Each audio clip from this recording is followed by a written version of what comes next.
нийгэм улс төр эдийн засаг цаг үеийн тулгамдсан асуудал олонний анхаарал татсан чухал үйл явдлууд түүнийг дорсон сэтгүүд бид чухал үйл явдлын эздийг тэмдэгч харин тэдний байр суурийг тодорхой мэддэг.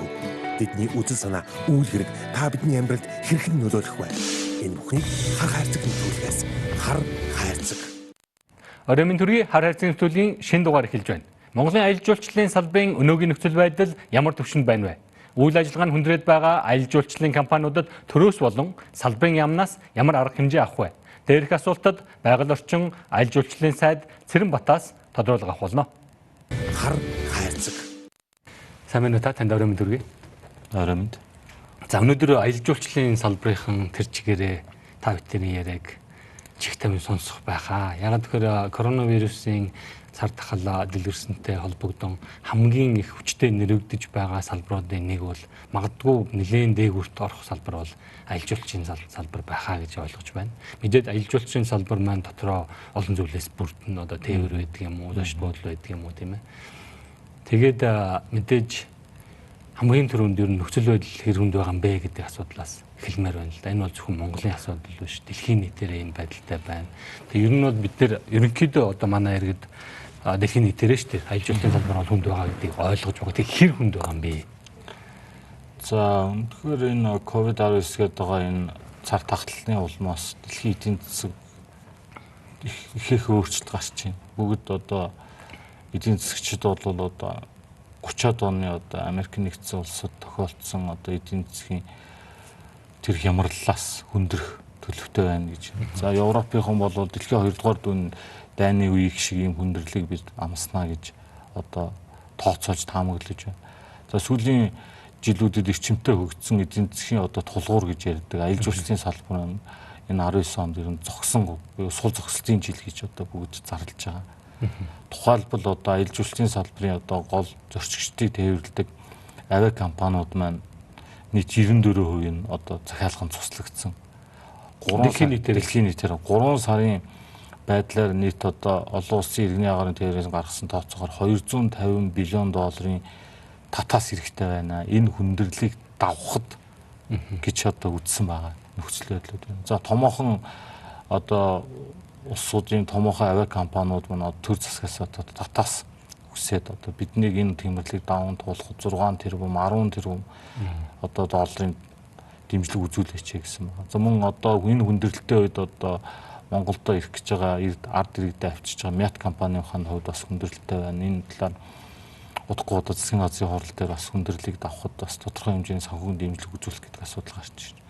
За нөгөө талдаа Монгол Улсын их хурлаас одоо эдийн засгийн хүндрэлтийг одоо даван туулахад гарч байгаа шийдвэр ингээ хэрэгжих үед бол сангийн сайд маань нийтлэг эдийн засгийнхаа одоо барьж хямралыг давах энэ тооцоол дээр одоо судалгаа хийгээд одоо холбогдох 7 залт бүхий одоо тогтоол хэрэгжээд одоо эхэлж байна. Энэний хүрээнд одоо бид нар бол 1.5 тэрбумаас доош орлоготой одоо аж ахуйн нэгжүүд маань хөнгөлөлт чөлөөлөлт хийлээ. Татварууд нь хоошлогдсон юм асуудлууд одоо Монгол Улсын төр засгаас хийж байна.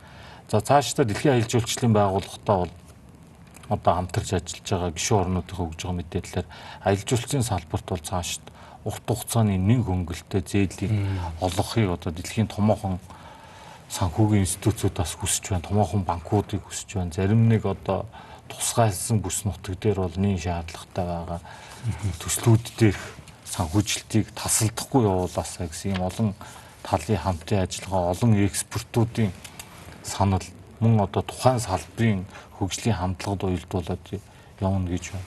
За Монгол улсад бол одоо ирэх жилүүдэд Монгол улсын гол аялал жуулчлалын салбарын одоо хэрэглэгчд буюу жуулчид бол зүүн өмнөд Аз юм байна. Тийм учраас Монгол улсын одоо аялал жуулчлалын чадварыг дээшлүүлэх төслөө бол тусгайлан Азийн орнуудад нь одоо чиглүүлж одоо энийг үргэлжлүүлье гэсэн одоо албан бичгээр одоо тийм санал маань ирсэн бас. Нөхцөл байдал бидэнд байна одоогоор.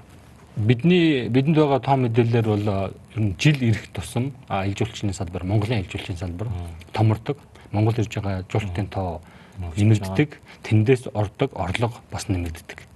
За өнгөрсөн жил 569 сая доллар оржээ. Тэгэхээр энэ жил одоо мэдээж ер нь ямар шиг нөхцөл байдал үүсвэ? Энэ мэдээж энэ 569 Өнөөдөр дэлхийн аялал жуулчлалын байгууллагын одоо өгж байгаа тооцоо судалгаан дээр 6 сарын 20-нд үнэхээр энэ улс орнууд энэ вирусын тархалтыг зогсоож одоо дахин нэмэгдүүлэхгүйгээр хяналтандаа авч чадвал одоо сүүлийн хагастай аялал жуулчлалын салбар дээр бас хөдөлгөөн орноо. Бүр хасах руугаа орчихгүй гэсэн одоо өрчсөн таамаг бидэн дээр гарч ирж байна. Тэгэхээр одоо 4 сарын 20, 5 сарын 20, 6 сарын 20 гэхэд үнэхээр энэ тархалт тэр байхаас хамаарч бидний одоо аялал жуулчлалын салбарын хөдөлгөөн төгсөлт гэж ярихгүй шүү. Зөвхөн дөнгөж хөдөлж эхлэх хөдөлгөөн эхлэх юм л одоо нөхцөл байдлыг үүсгэн л гэж харж байна. За Монголд ирж байгаа жуулчдын нэлээд хэсэг нь бол миний ойлгож байгаагаар бол одоо энэ Транссибир гэдэг тийм ээ Оросын одоо Орос байгаль нуур тэр бүс нутгаар дамжиж ирдэг.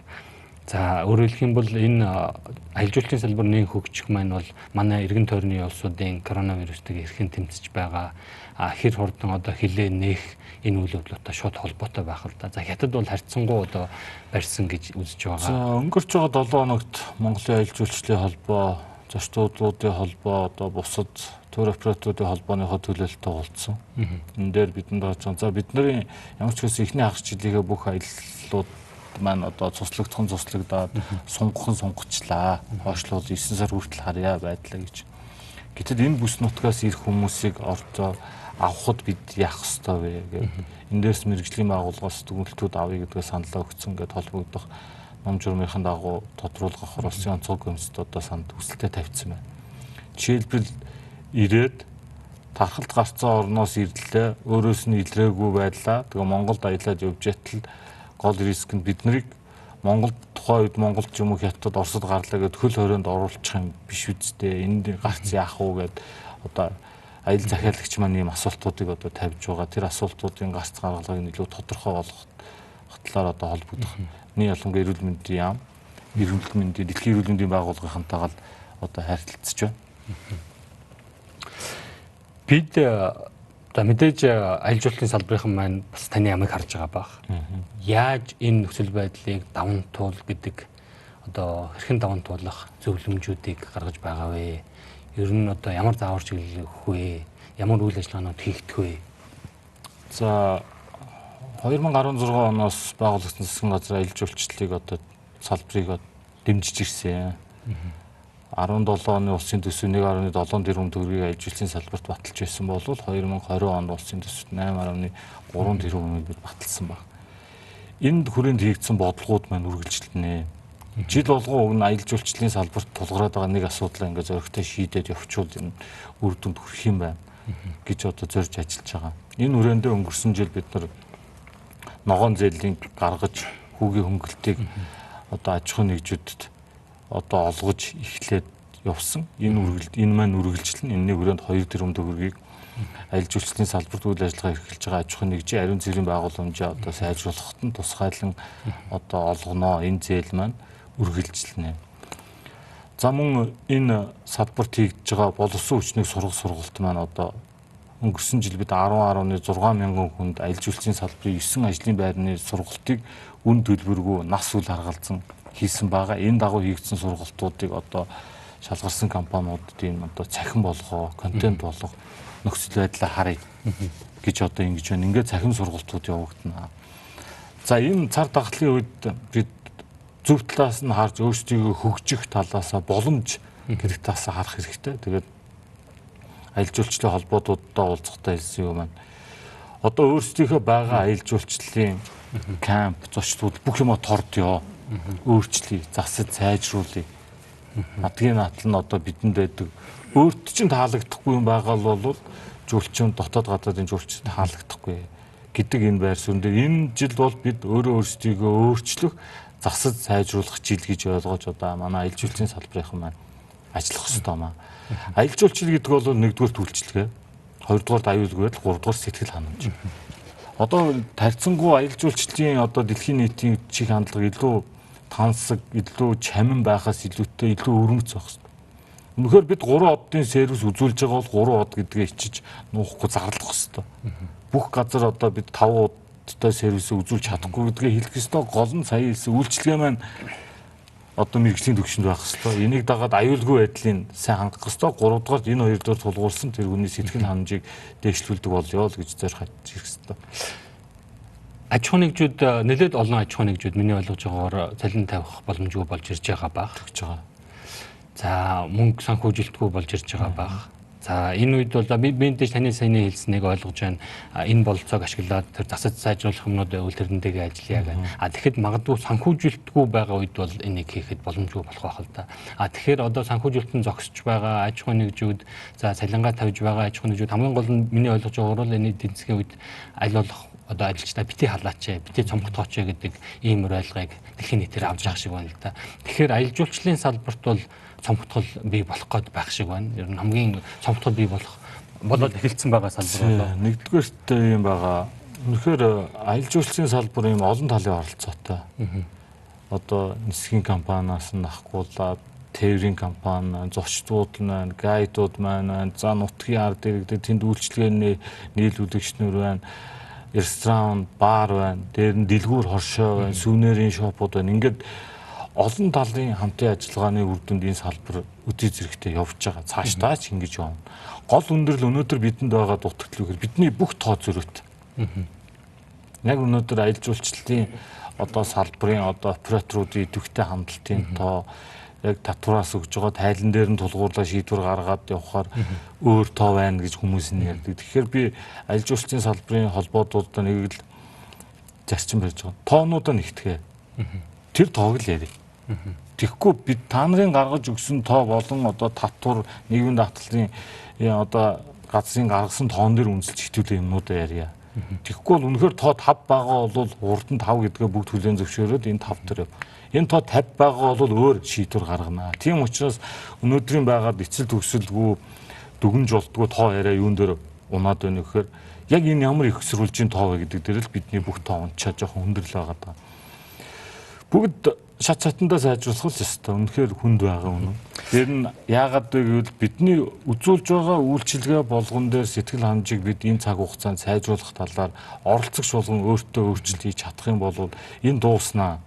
Энэ жилээр амьдрал одоо дуусчихгүй, эзэн засаг зогсчихгүй учраас аль болох мэрэгжлийн хүмүүсээ авч үлдэх талаар аж ахуйн нэгжүүд маань ярьж байгаа. Зарим уулзсан компаниуд маань нийтэд өгөгдсөн үйлчлэгээр 100 гаруй компаниг 50 хүртэлх сая төгрөгийн хүү багтай зээлийг авчих юм бол бид нар одоо асуудлуудаа шийдэхэр байна гэсэн хүсэлтийг одоо аль биесээр өгч байгаа.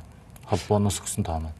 Энэ одоо хүсэлтийг биелүүлэх хэрэг боломжтой бай. Одоо тоогийн сонсгол бол учиргүй их өндөр тоо биш.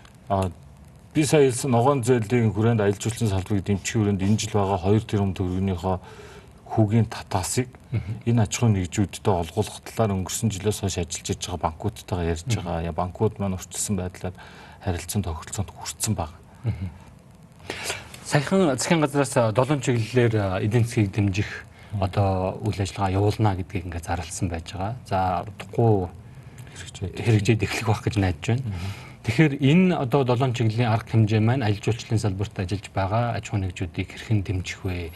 Ягаад гэвэл хамгийн гол нь нөгөө байгаа онох аль салбар хамгийн их энэ одоо хохирол амсч байна вэ? Тэнд тодорхой хэмжээгээр илүү одоо боломж олгож зээл олгох байдаг ч юм уу тийм ээ. Тэгээд тэднийг дэмжиж ажиллая гэсэн. Инхээр мэдээж миний ойлгож байгаа хамгийн түрүүнд аялал жуулчлалын салбарууд байх бах. Тэгэхээр энэ 7 чиглэлийн одоо арга хэмжээ маань аялал жуулчлалын салбаруудыг хэрхэн дэмжих вэ? Хэрхэн дэмжлэг болох вэ? Нэгдүгээрт засгийн газар их хурлын шийдвэрийг өргөн барихтаа нийтлэг Монгол улсын эдийн засгийнхаа одоо уналтыг зогсоох, энэ хүндрэлийг даван туулах гэдэг ганц зарчим дээр нэгдсэн.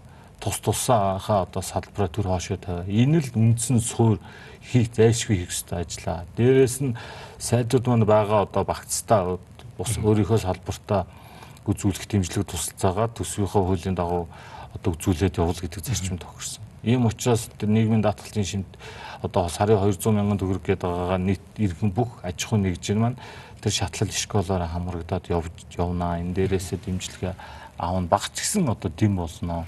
Түүнээс биш энэ бол бүх улс оронд өөр жор байна. Гэхдээ бүгд энэ гаргаж байгаа жороо энэ бол туйлын зөв бөгөө зөвхөн энийг хэрэгжүүлснээр давчин гэсэн одоо ойлголт бас биш. Энэ нөхцөл байдал бидэн дээр ямар хуу хэмжээнд үр дүн авчрах нь гэдгийг бид харах хэрэгтэй. Хоёрдугаарт бид нар одоо чинь түрүү хэлсэн миний вакцид байгаа тэр 2 тэрбум төгрөгийн хүүгийн татвасыг өгөхийн тулд энийг болох аль болох аж ахуй нэгжтэй хурдан гаргаа гэдгийг шаардлагыг бид тавиад энийг хэрэгжүүлээд явахаар үр дүн гарна. За үүний хажуугаар аялал жуулчлалын салбарын хөрөнгө оруулалтууд байгаа. Энэ бол эдийн засаг зогсоогүй чигдэх ёстой учраас энэ хөрөнгө оруулалтыг үргэлжлүүлэх талаар одоо шахаж байгаа. Төлөвлөсөн байсан хөрөнгө оруулалтаа явуулж байгаа. Жишээлбэл одоо тэрэлжид бид нар одоо цогцлбор барьж байна, задгаа театр барьж байна, хар хоринд барих задгаа театрын асуудлууд байна. Мөн амар хотголох цэгийн асуудлууд байна. Дээр нь одоо авцам дагуух одоо төр буудлах үйлчлэгээний цэгүүд гэсэн энэ хөрөнгө оруулалтууд маань явах ёстой. Энэ түрүү хэлсэн шүү дээ бид нар энийг хүндрэлийг даван туулаад Монгол жуулчин ирэхэд бид илүү гоё болцсон байх хэрэгтэй. Гэрээ цэвэрлээд гэрийнхээ бүрээсийг солиод илүү гэрэлтэй гэгээтэй үйлчлэгээ маань сайжирсан байх юм боломжийн төлөө энэ салбарын хөрөнгө оруулалт мурагшаа явах ёстой л гэсэн байр суурьтай байгаа. Энэ нь ингээд үргэлжлэх байх. Саяныг одоо магадгүй хүмүүс ингэж асуух байгаа л да. Тэр төсөлдсөн байгаа зарим нэгэн мөнгийг нэгэнтээ энэ жил одоо аялал жуулчлалын салбар зогсонгүй байдалтай байх учраас хүнд байдалд орчод байгаа аж ахуй нэгжүүдтэй тодорхой хэмжээгээр өнгөлөлтөө зээл болгон олох. Одоо өөрөөр хэлэх юм бол тэр зарцуулалтын хуулийн төсөл ч юм уу боловсруулаад өөрчлөх нь шүү дээ. Тэгэх боломж байх юм уу гэдэг. Аль өнцгөөс харах вэ гэдэг л. Үнэхээр бид нар тогтвортой эдийн засгийн өсөлт ажлын байрыг цаашдаа хадгалах юугаа үргэлжлүүлэх ёстой. Хүссэн ч хүсээгүй Монголын барилга барьдаг одоо бүтээн байгуулалтын сезон ч ердөө 5 сар. Нэг 5 сарыг бид алдахад бүтэн 1 жил алддаг. 12 сар алддаг учраас би бол энэ бүтээн байгуулалтын ажлууд үргэлжлүүлэх ёстой энэ салбарууд дээр. Энийг дагаж дараагийн орлого тогтворч байна. Өнөөдөр бид нар байгаа нөхцөлдөө хүндрэлээ даван туулаад аж ахуй нэгжүүд маань тисчүүлдэнэ. Хамгийн бага хөрөлтөөр тисчүүлдэг. Түүнээс биш энэ бол хэвийн байх нөхцөл бол биш болчиход байгаа юм гэсэн. Харин энэ цар тахал маань намжаад дарагдаад хаалга нээгдгүйд бид нар хилээдсэн нөгөө байшин баригдсан нөхцөл байдлууд нь өөрчлөгдсөн байх ёстой л гэж. Түүнээс зогсоох бол амар шүү дээ. Болно. Тэглээгээд дараа нь амьдрал үргэлжлэнэ. Тэр нь бид бэлэн байх ёстой учраас бүтээн байгуулалтын ажлууд угшаа явах ёстой. Ийм утгаараа манай аялал жуулчлалын салбар сүүлийн одоо 20 гаруй жил хөгжөөгүй. Ягаад гэвэл за тэртээ тэргүй наа чинь зам нь хизээ баригдах юм. Тэр болтол энэ салбарт хөрөнгө оруулалт хийгээд яах ингэсээр хагаад өнөөдөр бид харалтаа дид үтсийн үед Монголын аялал жуулчлалыг хойшин татдаг 3 юм байна. Нэгдүгээр дагарын тээвэр байсан. Хоёрдугаарт манай дид үтц үндсэн байдал.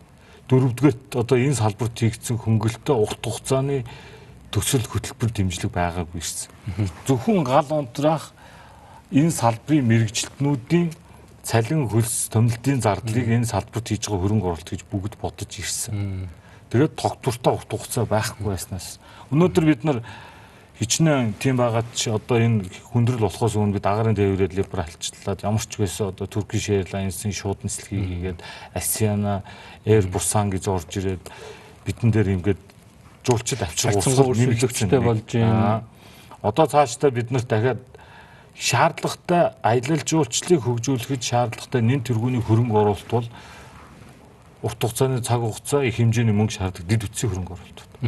Бид нар эдийн засгаа босгохдоо зам барих ажлыг бол зам тээврийн яамны ажил юм а гэж харснаасаа болоод удчихж. Өнөөдөр бид нар энэ зам тээврийн яамны хөрөнгө оруулалтуудын эсэргүүцгүйгээр хурдхан төсөн мөнгөний аль болох ахиухан тавьж өгөөд хүрэгчих юм бол тэр зам дагуу очих орон нутгийн бүс нутгийн ажлуудыг бууруулах ажлын байр бий болно гэж үзэж байгаа. За ингээд байгаль орчин аялал жуулчлалын яамны сайдын хувьд 6 аймгийн нисэх буудлаа хурдан олон улсын статустай болгоё. Монголын жилийн дөрвөн улирлыг гадаадд заръя. Увс ямар хүүтэн юм бэ гэд дулаан газар руу зүгтггүй халуун орных нь хүүтэнгийн очдог үздэг байхын тулд дөрвөн улирлаа хүүтнээч бид зарах хэрэгтэй. Аялал жуулчлалын хөвсгөлийн аялал жуулчлалын бүтээгдэхүүн зарах.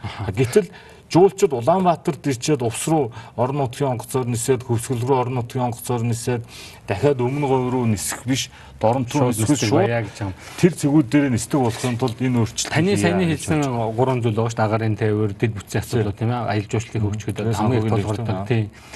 Миний мэдхээр бол энэ асуудлуудыг аягүй олон жил ярьсан. Ярьсаар ярьдаг. Энэ асуудлууд өдий болтол за зарим нь бол тодорхой хэмжээгээр шийдэгдэж явж байгаа шиг байна. Таны сайн хэлсэн зүйлс. Өдий болтол яагаад шийдэгдэж чадахгүй байгаа бэ? Одоо 90 оноос үндсэндээ аялал жуулчлал Монголын аялал жуулчлал дэлхийн нийтэд нэгдсэн гэж үзье. Гэтэл одоо 30 жил болсон байна. Ингэж удаашралтай байсан одоо гол шалтгаан юу юм? Юунаас болоод энэ асуудлууд шийдэж тэгэл тухайн үеийн одоо төр засгийн шийдвэр гаргаж чадруулах байх л та. Яг одоо гэхээр бид энэ салбар шинжсэн. Нэгдүгээрт дээрээс нь манай төр засгийн тогтворгүй байдал нөлөөлсөн.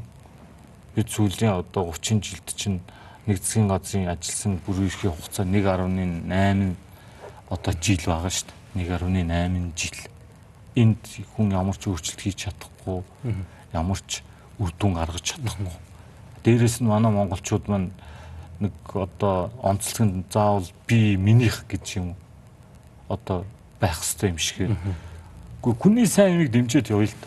Зөв юмн дунд нь байлцъя л да, үргэлжлүүлъя л да гэж бодоогүй байсан. Дээрээс нь энэ салбар дээр томоохон бүтээн байгуулалтыг одоо хийх нь ажилгүйд л ядуурл гэдэг байгаа эдийн засгийг бүс нутагт дэмжих юмаа гэдгээ бид хараагүй байсан юм болов уу гэж харж байгаа.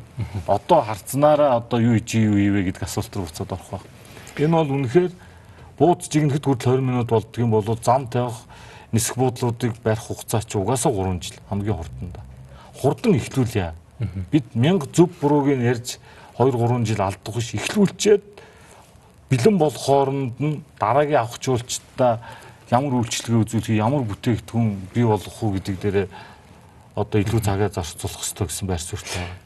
Мэдээж яг одоо Монголын аялал жуулчлалын салбар хөгжих тухай асуудал бол одоо уялдаа холбоотой ажиллах тухай асуудал бас ялангуяа бүх салбартай. Тэр дундаа бас сайд нарын одоо хоорондын өмнөх сайдынхаа одоо юу гэдэг эсвэл өмнөх одоо засгийн газарт хэрэгжүүлж исэн ажлыг дараагийн засгийн газар хөгжлүүлдэг байх шаардлагатай байдаг. Монголд бол энэ тал дээр зарим талаар бол их учир дутагдaltaй. Залгамж шалаагүй.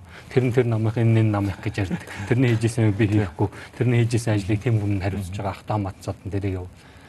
Таны хувьд одоо өмнөх одоо засгийн газрын үед хийжсэн ямар ажлыг үргэлжлүүлж байна вэ?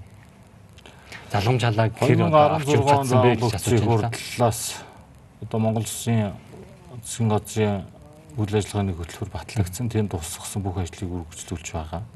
Тэр нь өмнөх одоо засгийн газруудын хэрэгжүүлж эхэлсэн зарим нэг нь Монголын талынхаа үйл ажиллагаанаас болоод үргэлжилж чадаагүй ажлуудыг нь одоо үргэлжлүүлээд явж байна. Энэний хүрээнд болоо бүгд найрамд Солонгос улсаас одоо Монгол улсын аялал жуулчлалыг хөгжүүлэх аялал жуулчлалын сургуулийн төвийг ингээд барих ажлыг ингээд газрын шийдээд одоо санамжийн гар үсэг зураад ингээд энэ ажил маань ингээд эхлэхэд одоо ингээд бэлэн болоод явж байна. Энэ юу гэхээр түрүү хэлсэн бид өөрсдийнхөө үн цэнд хөрөнгө оруулмаар байна. Өөрсдийнхөө Монголын хөрсөн тохирсон Монголын онцлог тохирсон салбаруудаа босгоход зөрөгтэй гадны зээл тусламжийг одоо ашиглаж урагш явах хэрэгтэй байна. За нэвтрүүлэг маань үргэлжилж байна. Энэ хэсэгт би танаас нэг зүйл тодруулмаар байгаа. Тэр бол юу гэхээр бас энэ зарим нэгэн аж ахуйн нэгжүүдэд тулгараад байгаа бэрхшээл байна. Ялангуяа аялал жуулчлалын салбарын тэр 7 зүйлийн чиглэлээр одоо эдийн засгаа дэмжих дотор арай багтахгүй, тэр дотор багтаж чадаагүй өөр хүндрэл бэрхшээлүүд байх шиг байна. Жишээ нь юу гэхээр бидэнд байгаа мэдээлэлээр бол одоо жошт буудал болоод энэ аялал жуулчлалын салбаруудад ресторант ч юм уу те гадаадын одоо мэргэжилтнүүд ажилладаг байгаа. За одоо ингээд энэ Улаанбаатар хотын тойрсон жошт буудал ихэвчлэн ялангуяа нөгөө 5 хоттой буудалууд бол бүгд гадаад менежертэй, тоогоочтой гэдэг ингээд нэг буудал хамгийн багаар отоход 5 ч юм уу 10 гадаад хүн ажиллаж байгаа. За мэдээж та бас тодорхой мэдэж байгаа энэ улсууд маань зүгээр ажилдаггүй. За хуучин бол хөлбөрийн хөлсний доод хэмжээгээр сар болгон одоо хурааж төлдөг байсан. Одоо бол 841 мянган төгрөг төлдөг болчихсон байж ах жишээтэй. За гэтэл 2 сарын 27-оос хойш бол үндсэндээ энэ аж ахуйн нэгжүүд зогсчихсон. Гэтэл одоо энэ нөгөө 840 мянга төлсөөр байгаа, эсвэл төлчихсөн байгаа тохиолдлууд нэлээд их гарчээ. За мэдээж одоо нэг байгууллага 10 гадаад хүн ажилуулдаг, тэрний тоогоор 841-ийг ингээд төлсөнгээ үзүүл сарын 8 сая ч юм уу болоо явчихна. 2 сарын 16 сая. Мэдээж эдийн засгийн хүнд байгаа үед тэр нэг 16 сая ч гэсэн аваад бол за бусад жижиг одоо виз сунгахтай холбоотой. За гэтэл нөгөө улсууд маань бас нэгэн зүйл байгаа. Тэр бол юу вэ гэхээр энэ гадаадын иргэд маань Монголд ажиллах одоо зөвшөөрөл гэж байдаг. Гэтэл энэ зөвшөөрөл нь магадгүй 6 сараар ч юм уу 1 жилээр гарсан бол 2-3 сар нь ингээд цолсол болчдөг. За тэгээд Энэ дээр одоохон ер нь ямар арга хэмжээ авах хэрэгтэй юм бэ? За би түрүү хэлсэн нөгөө аялал жуулчлалын холбоо маань нэгдсэн тоо баримтаа гаргаад ирэх ёстой битэн дээр. Тэгээд холбогдох сая хэлсэн хугацаа хойшлуулах, сунгах гэдэг юм бол шийдэгдэх байх гэж бодож байна. Яг гэвэл дэлхийн нийтээр одоо бүгд хөл хорой тогтоосноос улбаатаагаар бизнес зөрчлүүдийг бол харилцан ойлголцож одоо зарим газар төлбөргүйгээр сунгаж байгаа гэдэг асуудлууд бол бидэнд байгаа учраас энэ бол ингээд сонголтын хугацаа, алдсан хугацаа бол нөхөх бол болж байгаа. Төлбөрийн хувьд бол яг одоо тухайн аж ахуйн нэгжүүд маань миний төрүүлсэн бид нөгөө бүтэн мэдээлэлтэй байх юм бол харьцангуй одоо Монгол Улсын засгийн газраас ард иргэдэд хөндрөл учруулахгүй, аж ахуйн нэгжүүдэд хөндрөл учруулахгүй аль болох нөхцөл байдалд нь уян хатан хандъя, хуулийн дагуу л гэсэн одоо зарчим барьж байгаа учраас бол энэ талаар одоо тоо мэдээлэл нь албачаад ирэх юм бол ингээд бид нэгтгэгдээд энэ би түрүү хэлсэн энэ бол тестжүүлэх хугацаа түүнээс биш хэвийн байх гэж бидний одоо бодох асуудал биш. Энийг хэдүүлээ хамгийн бага хохиролтойгоор тест гарах ёстой. Энэний талд одоо Монгол Улсын засгийн газар болон одоо байгаль орчин аялал жуулчлалын яамны эрх үүргийн хүрээнд шийдэх асуудлыг бид хүндрэлгүйгээр шийдээд явна гэдэг бас хариуцлагатай хэлээ. Энэ ажиллах хүч гадаад гаргах, гадаадаас ажиллах хүч мэрэгжилтэн авах тухай хууль тэрэнд болохоор юу гэж байдаг вэ? 9-1-д байж байна л да. Тухайн байгууллага маань тэр хүнийг ажиллаар хангана гэсэн байгаа. Тэгэхээр энэ 2-3 сарын хугацаанд бол хангаж чадахгүй болчихж байгаа. Хэрвээ хангаж чадахгүй бол тэр 840-ыг төлөх ёсгүй л гэж би бол ойлгож байна л да. Сая би хэлсэн шүү дээ. Одоо албан ёсоор энэ хууль зүйл заалт юм байна, нөхцөл байдал юм бид бүгд харж үзэж байгаа учраас харилцан одоо нөхцөл байдлыг ойлгоод дундын шийд гарах байхаа гэж бодож байна. Тэгээд чин зэрэг сайд дуламжлая. Яг үнэ. Бас энийг танай одоо манай аялал жуулчлалын холбооных надад зочдуудын холбооны одоо гүс цогтл мөх бот захирал бас энэ мэдээлэлтэй байгаа бах. Надад нэгтгэж ирэхээр бид нар одоо тохирцсон байгаа. Тэр гол нь статистик тоо баримтаа нэгтгэе. Бүгдэнтэй нь холбогдоод бүх тоогоо нэгтэг. Хүн хүчний хувьд ямар хүндрэлүүд байна? Банк санхүүгийн зээлийн хувьд ямар хүндрэл байна? Бусад холбогдоод гарч байгаа хүндрэлүүд юу байна гэдэг асуудал яригдсан байгаа. Дээр нь мөн одоо гаднаас ирж байгаа хүмүүсийн хөл хоройны хувьд одоо буудлууд дээр ингээд хоногийн 50,000-аар байршуулах асуудал дээр хүртэл хүндрэлтэй байна. Гэтэл дундаж өрөөг нэг одоо 10 саяар тогтчулчдаг. Хэрвээ тэндээс болоод хүн эвдэж зүтгэх юм бол тэр хөртлийг хэн буудалд төлөх вэ? Гэх мэтчлийн юм хүндрэлүүдийг бол одоо тэр нормативөө хүлээн зөвшөөрсөн буудлууд маань улсын онцгой комиссдаа саналаа зөвшөөрөхгүй байгаанууд нь одоо зөвшөөрөхгүй байна гэдэг үнэн учраа тайлбарлаад явуул гэсэн одоо ойлголцол хүрсэн байгаа да. Энэ миний сайн үнэлэн хэлцүүлсэн хүсэлт бас зочдлын холбооны мөнх бот дарагт очсон байна лээ. Тэгэхээр аяндаа нэгтгээд ирчих юм байна. Ирчих байх. За түрүүн та сайдын багцын 2 тэрбум төгрөгийн тухай ярьсан. Тэрийгэ тодорхой хэмжээгээр аж ахуйн нэгжүүд очих одоо зээлийн үгийн татаас. Тэгэхээр энэ 2 тэрбум ер нь хэр хангалттай мөнгө болох болоо гэдгийг л 8% хүүгийн татаас өгвөл наад 2 тэрбум чинь 24 тэрбум төгрөгийн зээл гарах боломж гэсэн үг. Банкуд их усраа гаргаад аж ахуйн нэгжийн аялал жуулчлалын салбарын аж ахуйн нэгжийн зээлийг өг тэр хүүгийн чинь одоо 50 хүртэлх хүүгийг нь энэ 2 тэрбумаас одоо санхүүжүүлнэ л гэсэн тооцоон дээр гарсан. Тэгээд ерөнхий аж ахуйн нэгжүүд бол дунджаар нэг 18% хүүтэй зээл өгдөг байсан бол 10% гэж үзэхэд 24 төгрөгийн зээлийг та нар гаргаа. Аж ахуйн нэгж дээр бол 8% хүүтэй очих ёстой шүү л гэдэг зарчмаар өнгөрсөн жил бид нар бага мөнгөн дээр туршаад ажиллаад үтсэн тодорхой хэмжээний үр дүн гарсан учраас тэр нодлон жилийн мөнгийг би нодлон чинь 673 сая төгрөгийн хүүгийн татаас болгосон аж ахуйн нэгжүүд банкар дамжуулж энийгээ би одоо 3 буюу 3.5-аар дахин ихсгээд 2 тэрбум болгочихж байгаа учраас аж ахуйн нэгжүүд бас жоохон ч гэсэн дэм болно. Бас нэг тасалдахгүй явахт нь бол үр дүн авчирна гэж одоо яам бол харж байгаа. Тэр ерөнхий сайдын гаргасан 7 зүйл дотор нэг юм би зөв санаж байгаа бол нэг юм зүйл байсан. Хүнд байдалд орсон аж ахуйн нэгжүүдийг ажилтнаа халахгүй байхад нь дэмжлэг үзүүлэх зорилгоор цалингийн доод хэмжээгээр ч юм уу тодорхой хэмжээний одоо дэмжлэг олгоно гэсэн нэг юм байгаад байсан. 200 хэд байгаа 200 мянган төгрөг 200 мянган төгрөг байгаа. Энд одоо аялал жуулчлалын салбарын аж ахуйн нэгжүүд багтаж чадах болов уу? Угаасаа багт нөгөө аж ахуйн нэгж гэдэг нэг юм хоёр ойлголт байгаа да. Манай салбарт гараад байгаа юм дэр. За нөгөө тогтвортой байгаад яваад ирсэн аж ахуйн нэгжүүд маань нийгмийн даатгалаа төлөөд компани ингээд тогтвортой ажиллаад ирсэн нь бол энд одоо баримт бүрдүүлэлт талаасаа болчиход байгаа. Гэтэл зарим нь X тайлаа өгөөд өөрийн хуваараа яваад орж ирээд явж исэн одоо жижиг гэж хэлэхгүй бид нар ч бас жижигтэйгээр харьцуулахад том байгаа. Тэгээд бүртгэл тайлаа өгдөөгүй аж ахуй нэгжүүд маань ялчгүй одоо энэ хүндрэлийн дуу гадна орхигдох. Дээрээс нь part time гэж яриад байдаг. Улирлын шил чанартай очиж тайлан бүртгэл нь хоцрогдсон аж ахуй нэгжүүдээр бас одоо хамрагдах хүндрэлгүй. Яагаад гэвэл түрүү хэлээ бид байгаа тоо баримт маань татврын газрын тайлан баалаас нийгмийн даатгалын шимтгэлийн энэ тоон дээр л ажлын байрны бүртгэлүүд явчихж байгаа учраас хүндрэл гараад байгаа. Та түрүүн сайжруулчин авъя гэж хэлсэн. Ер нь бид хизээ сайжруулчин авахлаа. Тэр тийм зорилт байж байгаа. Нэгдүгээр зорилтонд хүрэхэд би түрүү хэлсэн хамтын ажиллагааны олон салбарын уялдаа. Үнэхээр бид улс орон даяараа бид сайжруулчин аваад тэрбум долларыг энэ салбар бий болгож чадна, ажлын байр бий болгоно гэх юм бол эхний ээлжинд визгүйгээ Оросын холбооны улсаас Сибирь болон одоо Горны Алтай хязгаараасаа бид нар жилдээ 700 мянган жуулчин авъя. Энэний нэгдүгээр өгж байгаа шаардлага бол машинтайгаа орж ирэхэд дүрм, буруу үрэлттэй машинаа эзэн хоригдох бай. Энэ дээр бид бүгд нэгдээд үнэхээр буруу үрэлттэй машин, тээврийн аюулгүй байдлыг хангадгийн байна. Энийгээ зогсооё гэвэл энэ асуудлыг 2 жилийн дотор хэрэгжиж байна. За бид авах боломжгүй байна. Биш бид урт хугацааны бодлого ярих хэрэгтэй. Үнэхээр бид $1 билион буюу олох боломж байна. Тэгээд зардал нь вэ, нөхцөл нь вэ?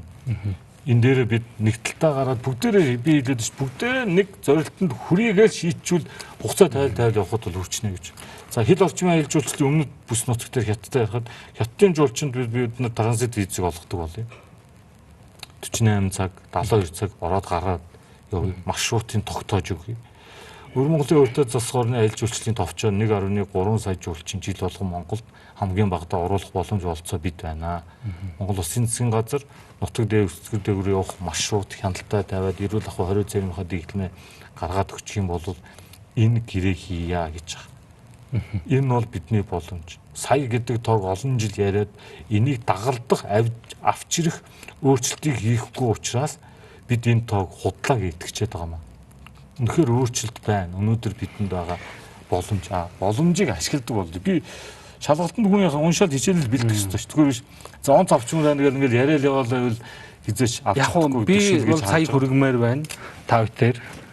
Гэхдээ зөвхөн одоо тэр алтайгаас ингээд яхад тэр буруу урсгалтай гэдэг тэрийг бол та бүхэн ч юм өнөөдөр яриад бид өөрчилж чадна гэдэгт бол би бол айгүй итгэл муутай. Бид хүлээн зөвшөөрөх ёстой. Өөрсдөө итгээд хүлээн зөвшөөрчээж өөрчлөлт хийх ёстой. Үнэхээр өвчнөө эмчлээ гэж байгаа бол эхний ээлжинд эмнэлэгт очиод эмчт үзүүлэх ёстой гэдэг рүү л очихгүй. Бидэнд өвчнөө дутагдал байна, алдаа байна. Гэхдээ бид ирж байгаа жуулчдад хүссэн стандартын биш бид байгаа стандартын түрүү хэлсэн үйлчилгээ дээр нь аюулгүй байдал энэ хоёрыг нь бид баталгаа болгож чадах юм бол бидэнд урагшлах боломж байна.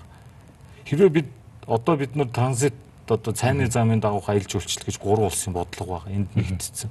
Цайны одоо түрүүн би хэлсэн аялал жуулчлал хөгжөөд орлогоос хамаарангууд группээс илүү өөрийнхөө 5 тухад түшгэлсэн машина барьдаг аяллууд бий болоод. Тэр аяллалын хүмүүс группээр ирж байгаа хүмүүсээс илүү их мөнгийг тухайн аялал жуулчлалынхаа салбарт оруулаад байгаа учраас бид бүгдээрээ хөдөлмөрлөө $100 орлого олох юм уу? Цэгцтэй замбраатаа болгочоод $250 олох уу гэдэг дээр бидний нийтлэг ойлголцол ойлголцлоос хамаарх болчиход байна. Тэгэхээр би бол зарчим юу гэхээр үнэхээр бидэнд байгаа муу бүгдийг өөрчлөе. Үнэхээр буруу үрэлттэй машиныг аялал жуулчлалын салбарын нөгөөх айдас байгаа байхгүй юу? Бүгд тийм биш гэсэн үг шүү дээ. Тэр талаас ирж байгаа тухайн улс орн нь Оросын аялал жуулчлалын агентлагаараа дамжуулаад энэ шүү манай жуулчдын аюулгүй байдлыг хангахад ийм шаардлага биелүүлээрэй гэсний нэг нь. Одоо сая одоо буруу үрэлттэй машин тээврийн аюулгүй байдлыг ярихад бол нэг юм асуудал. За буцаад соёлоо зарья. Бидэнд өнөөдөр хүмүүс шүүмжлээлээ одоо Чингис хааны музейг ямар өрөө байгалийн түүхийн музей байна. Музей бариад хүн одоо хөгжлөө юу бид гэж. Нөгөө яриад байгаа ирсэн хүн юу үзэх юм? Яг ижлэхэн хаач байдаг буудалд очоод хоол унд идээд гудамжаар нь яваад буцдаг аялал жуулчлал өнгөрчжээ. Яагаад Монгол өөр юм? Яагаад өнөөдөр бид нар түүхийн хүрээлэн археологийн хүрээлнийг байгаа хадгалах сав байхгүй байгаа үзмрүүдэд ил тавиад аялал жуулчлалын бүс болгонд би музей байгуулах ёстой л гэж зорж байгаа. тэрэлжтний музей байх хэвээр, хөвсгөлд байх хэвээр, өмнө говьд байх хэвээр, доронтод байх хэвээр. Яг тэгвэл бидний түүх агуу, бидний олдврууд бүр их гаргаж үзүүлэх байр савл дутангүйс харин ингээд энэ удаагийн засгийн газар маань зоригттой шийдээд ингээд 2 музейн асуудал шийдэж байна. За мөн үндэсний урлагийн их театрын барилгын асуудал шийдэж байна. Үнэхээр аялал жуулчлалын оролдогын 50% үзүр үйлчилгээ болцсон дэлхийн нийт. Бид өдөрт 2 удаа дүүрийн тоглолт байдаг цагтаа болох хэрэгтэй. Музейгээ оруулдаг болох хэрэгтэй. Зарим дэлхийн нийтийн эд жуулчлалын сезоны үеэр орой 2 цаг, шөнийн 2 цаг хүртэл ажилтдаг музейнүүд хүртэл байна шүү дээ. Үзүр үйлчлэгийнх маань тэр лөө очих хэвээр. Энэ утгаараа одоо түрүү хэлсэн нөгөө Завдгаа театрыг хар хорин тэрэлжид барьж байгаа ажил маань тэртэй л уялдаж байгаа. Ирсэн жуулчин байгаад байдаг. Энэ тоглолттой шүүгүүл нэг билетэнд $7, $10 урлагийнхныхаа одоо үзүрийг зарах юм боломж байна л гэж харж байгаа. Бид нар бол их тодорхой одоо ялангуяа аялал жуулчлал өндөр хөгжсөн орнуудаас харж байгаа. Жишээ нь одоо Солонгосын сая Паразит гэдэг кино бол Нобелийн шагнал Оскарын шагнал авлаа.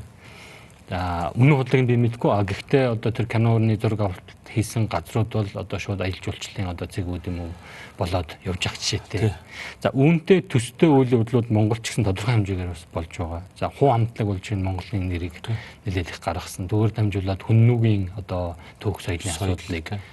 За тэгэхээр бидэнд нэг тийм одоо чинь тэр Солонгосыг харахад бол маш хурдан хөдлөлт байгаа юм л да. А бид нар болохоор иймэрхүү боломжуудаа хурдан хөдөлж ашиглаж чадахгүй бас нэг алдаад байгаа юм шиг тал харагдаж байгаа. Мэдээж олон хүчин зүйл нөлөөлдөг байх л та. Нэгдүгээрт бид нар өөрсдөө яарад байгаа. Яарад олон ажил хийж бодоод бүх ажлаа алчаад байгаа. Нэгдүгээрт энийг бид хатуу болох хэрэгтэй. Сеулийн олимп зохион байгуулагдах үед Солонгосын засгийн газар Кембрижийн их сургуулийн судлаачдын багийг ажилуулж ээж Солонгос орн соёл зарна гэдэг концепц тэр үеэс хойш нэгдсэн. Одоо нэг ойлголт нь бид соёлоо зарна гэхэд хүмүүс тухайн үед дэлхийн нийт шоолж байсан. Солонгосчууд 2000 оны үед дэлхийн нийтээр соёл зарах юм гинэ. Солонгост ямар соёл байд юм бэ гэж хэлсэн. Энэ бол кейс, бодит кейс. Тэр энэ алдааг одоо засахын тулд Монгол Улсын засгийн газар сая их хурл дөрвөн барьсан алсын хараа 20-50 гэдэг. Маргахгүйгээр л энэ юм хий.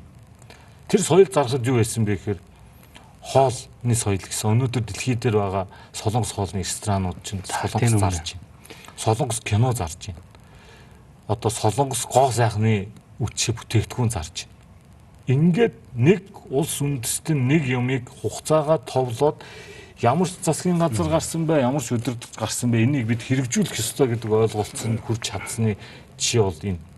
Дээр нь өөрөө чи хэлж байгаа үнэ аялал жуулчлалын бүтээгдэхүүн тухайн улсын сурталчилгаа кино контентын дээр тулгуурлаж яваад байгаа учраас сая одоо байгаль орчин аялал жуулчлалын Таиландын Бангкок дотно одоо Меконг гол дагуух 7 орны кино фестивалд бид оролцсон, зочин орноор оролцсон. Хиймэр гэж киногоо бид аваатсан, хүрээлэнгийнхаа баримт кинонуудыг аваатсан, киногоор дамжиж одоо бидэнд боломж байна. За энэ фестивалд Холливуудын одоо Азийн бүсийг хариуцсан одоо томоохон продюсерүүд ирсэн. Destination producer гэдэг албан тушаалтай хүмүүс ирсэн. Тэр ирсэн хүмүүсээс би хэд хэд та нар одоо хамгийн шилдэг жишээгээ хэлээч гэж. Бид нар Холливуудын киноны нэг зураг авалтыг бид нийцгүй хард дээр хийхийн тулд 4200 хүн 120 тонн ачааг агаараар бид аваатсан. Тэгээд тэр киноны зураг авалтыг хийсэн.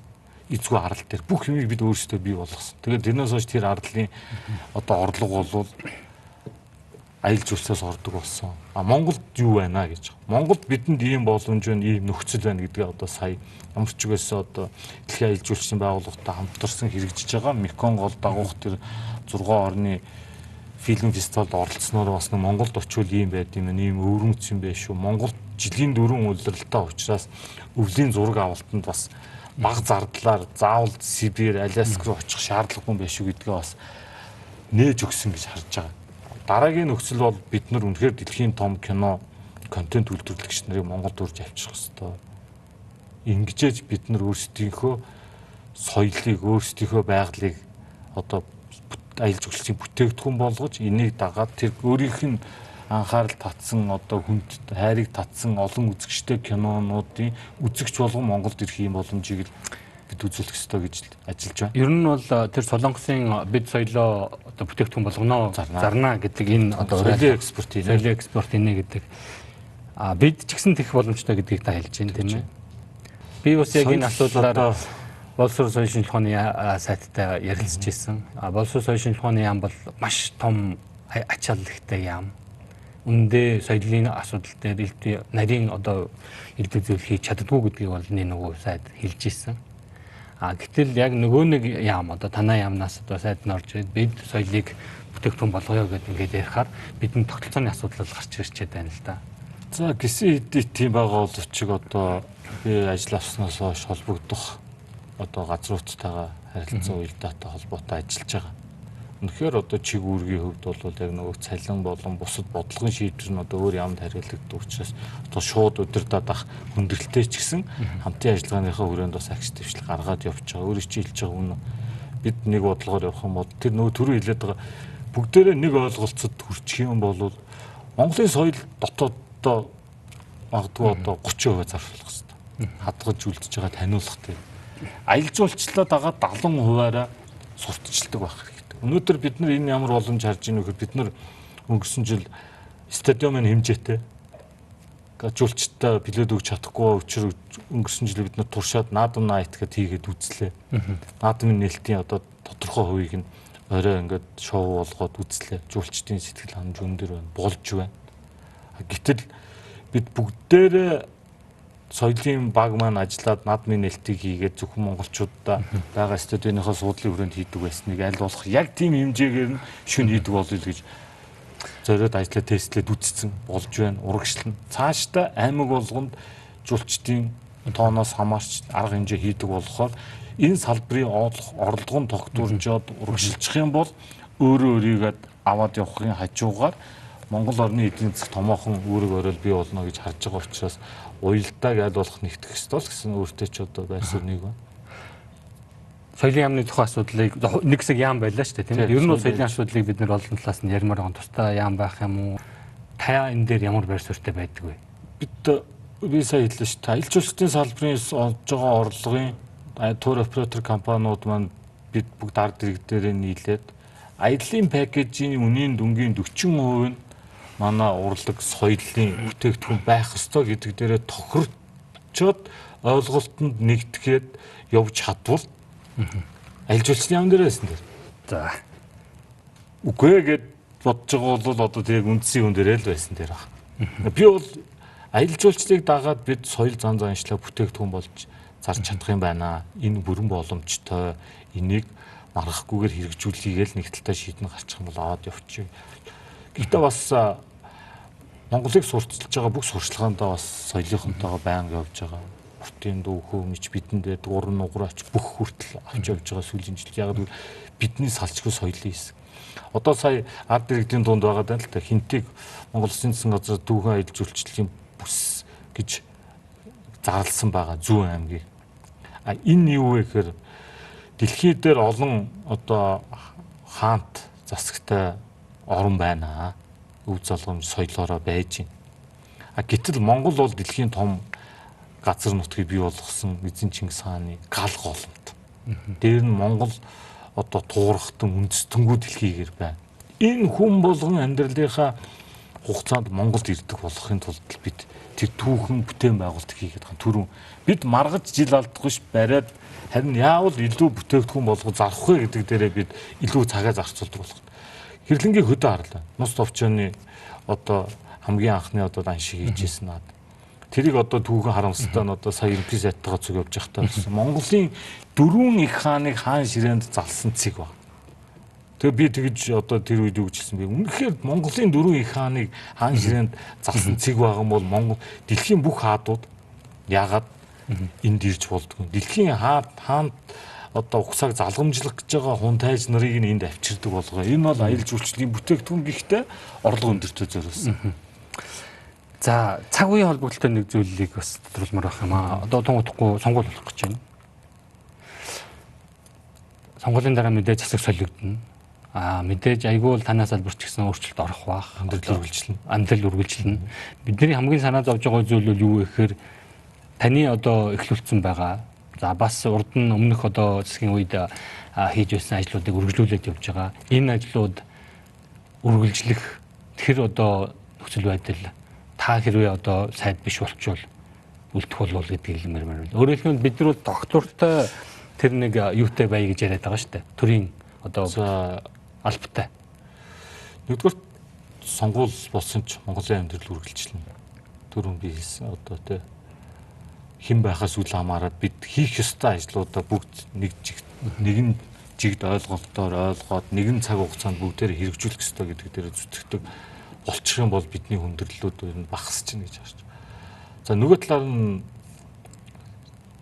засаг солигдно гэж ярьж байна. Мэдээж шинэ бүрэн эрхийн хугацаанд одоо хэрэгжүүлэх их хурл өөрийн засгийн газраа байгуулна. Харин олон сайн ажлуудаа урагшлуулад явах ёстой байх гэж бодож байна. Тэр нь Монгол улсын 30 дахь ерөнхий сайд хүрэлцэхээр толгойлуулсан засгийн газар олон хуримтлагдсан хүндрэлүүдийг шийдсэ. Энийг үргэлжлүүлнэ. Тийм учраас бас сонгуулийн үед одоо улс төрийн намуудын дэвшүүлж байгаа мөрийн хөтөлбөрүүдийг зөв зүйтэй талаас нь хараарай. Солино гэдэг нь одоо солихын нэр биш байх гэж бодож байна. Үнэхээр бидэнд зөв зүйтэй олон ажил байгаа бол бид олон болох байх. Олон алдаа дутагдал байгаа бол тэгээд цөөнх болох юм уу? Нөхцөл байдал өөрөөр гэж байх. Гэхдээ бидний хийгдсэн олон ажил Монгол улсад хийх ёстой ажлууд байсан. Гэхдээ цаашдаа бас зарим нь үргэлжлүүлэх ёстой.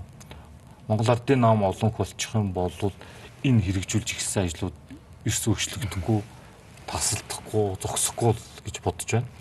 Ганцхан асууч. Энэ бас хариулт нь магадгүй тийм богинохон биш байх магадгүй. Гэхдээ та аль болох товчхон хариулаарай. Дотоодын аялал жуулч гэдэг зүйл Монголд нэг их яригддаггүй. Их яригддээ шүү дээ энэ бол. Гэхдээ яг аялагчид ингээд энэ зэрэг групп, Facebook групп энтэйгээд ингээд байгаа. Ерөнхийдөө энэ дотоодын аялал жуулчлалыг дэмжих юм уу? Дотоодын аялал гаднаас ирж байгаас бас нэг арай нэг жаахан өөр. Ялангуяа янз бүрийн машинтай аялагчид бол нэлээд их болчихсон байгаа шүү дээ. Нэгдүгээр бид сахилгаатай болох хэрэгтэй. Бидний энэ байгаль дэлхий бол зөвхөн энэ цаг үеийнх биш. Монголын газар нутагт төрсэн хүн болгоны өмч хойч учраас энийг хайрлан хамгаалах хэрэгтэй. Дээр нь бид нар түрүү хэлсэн би зөкстэй одоо хэм хэмжээнд очих хэрэгтэй байна. Хөдөө аялахтай аль болох олон зам битгий гаргаач.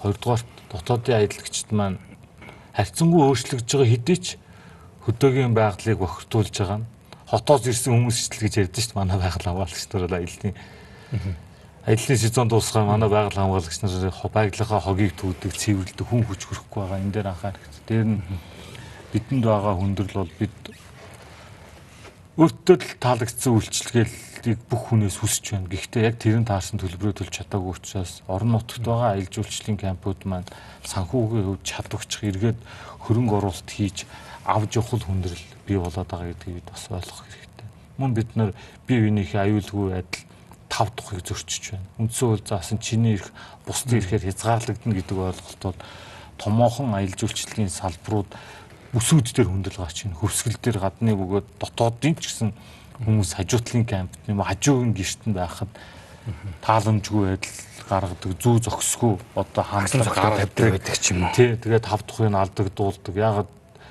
ийм байх хэвсэн бид? Ягаад бид өөрөөсөө өөрчлөгдөх шаардлагыг хүнлэг байдлаар, зарчимч байдлаар тавьж чадахгүй байгаа. Энийг энэ жилүүдэд засъя л гэж би бодож байгаа. За их баярлалаа. За таны урилгыг одоо манай үзэгчид сонссон гэж итгэж байна. Бид тантай олон сэдвээр ярьж болох байлаа. Байгаль орчны талаар энэ удаад ярьж амжсангүй. Яг одоо цаг үеийн асуудлаар ярихын тулд бид нар аялал жуулчлалаа сонгож авсан. Спортын талаар орт ярьсангүй, амжсангүй. Бас дахиж боломж гарвал энэ сэдвүүдээр ч гэсэн бол ярмаар их байна. Ялангуяа байгаль орчин дээр. Гэхдээ харамсалтай нэвтрүүлэг маань энэ түрээд цагийн тулаад өндөрлөж байгаа тул нэвтрүүлгээ ингээд дуусгая. Таны хүрэлцээрсэд их баярлалаа. За баярлалаа. Хар хайрцаг нэвтрүүлэг маань энэ түрээд өндөрлөж байна. Бидэнтэй хамт байсан үзэгч та бүхэндээ баярлалаа. Баяртай үзэгчтэй.